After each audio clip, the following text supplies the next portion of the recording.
कांच महल की रानी, एक साजिश, एक बलिदान और एक रानी की अमरता की गाथा। भारतवर्ष के एक पुराने राज्य अर्चनगढ़ में राजा धरणीवर्मा और रानी आर्यमती का शासन था।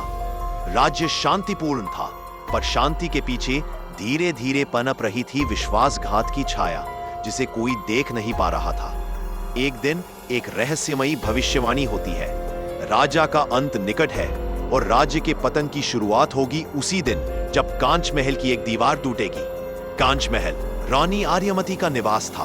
वह स्वयं एक रणनीतिकार और योद्धा रानी थी। वे कहती थी, जिस राज्य की स्त्रियां निर्भय है, उस राज्य की दीवारें अजय है। परंतु एक दिन अचानक महल की उत्तर दिशा की दीवार पर एक दरार आ गई। उसी दिन एक वृद्ध साधु महल में आया और बोला, राजा को मृत्यु का निमंत्रण भेजा जा चुका है। राज्य के भीतर ही कोई है जो अर्चनगढ़ को भीतर से नष्ट करना चाहता है। राजा धरणीवर्मा ने इसे अंधविश्वास समझा, लेकिन रानी चुप थी। उन्होंने वह दरार खुद देखी थी। रानी ने स्वयं अपने भरोसेमंद जासूसों को भेजा। पता चला कि राज्य में गुप्त रूप से एक संगठन काल मंत्र बन चुका है, जिसका लक्ष्य है अर्चनगढ़ की सत्ता को पलटना।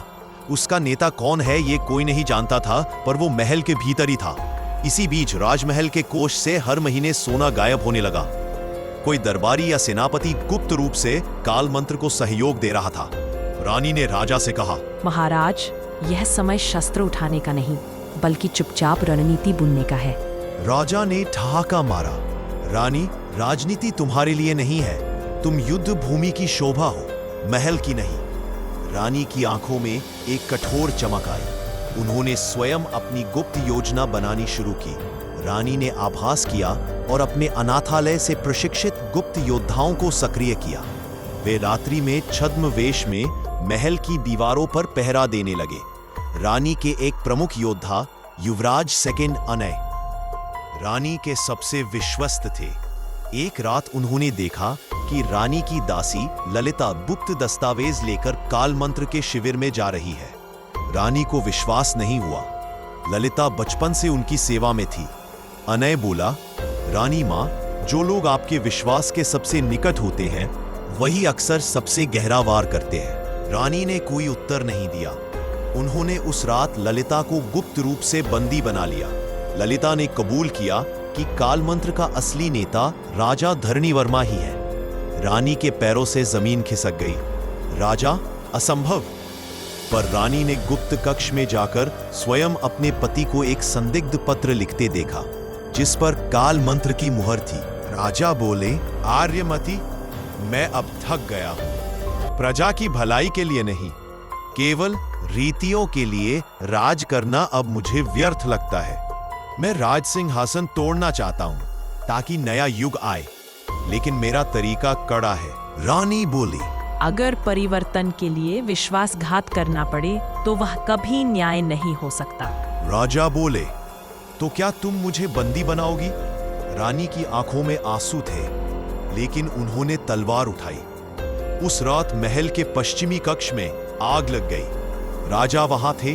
रानी ने उन्हें बचाने का प्रयत्न किया, लेकिन उन्होंने स्वयं बाहर आने से इनकार कर दिया। मेरी अग्नि ही मेरी प्रायश्चित है, उन्होंने कहा। राजा की मृत्यु को गुप्त रखा गया। राजसभा को बताया गया कि उनकी मृत्यु युद्धाभ्यास में हुई। रानी आर्यमती ने सत्ता अपने हाथ में ली।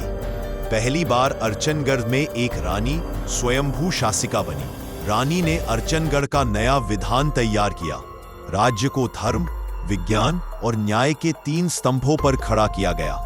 स्त्रियों को प्रशासन और युद्ध दोनों में समान अधिकार दिए गए। युवाओं के लिए नवजीवन विद्यालय खोले गए, जहां उन्हें न केवल विद्या बल्कि नेतृत्व भी सिखाया गया। उन्होंने अंतिम दरार लगी दीवार को वहीं रहने दिया। उस पर सोने की परत न चढ़ाई गई, न उसे हटाया गया। वह दीवार राज्य को याद दिलाती रही कि कभी भी भीतर से शरण आ सकती है और जागरूक रहना ही सच्चा शासन है। रानी आर्यमती को कांच महल की अमर रानी कहा गया, क्योंकि उन्होंने विश्वासघात को पहचान कर भी बदले की जगह राष्ट्र को चुना। कहते हैं, आज भी जब कोई रानी या नेता अर्चनगढ़ के सिंहासन पर बैठता है, तो कांच महल की दीवार उन्हें आईना दिखाती है। राज करना आसान है, पर आत्मा से राज करना वो केवल आर्यमती जैसी रानियां कर पाती है।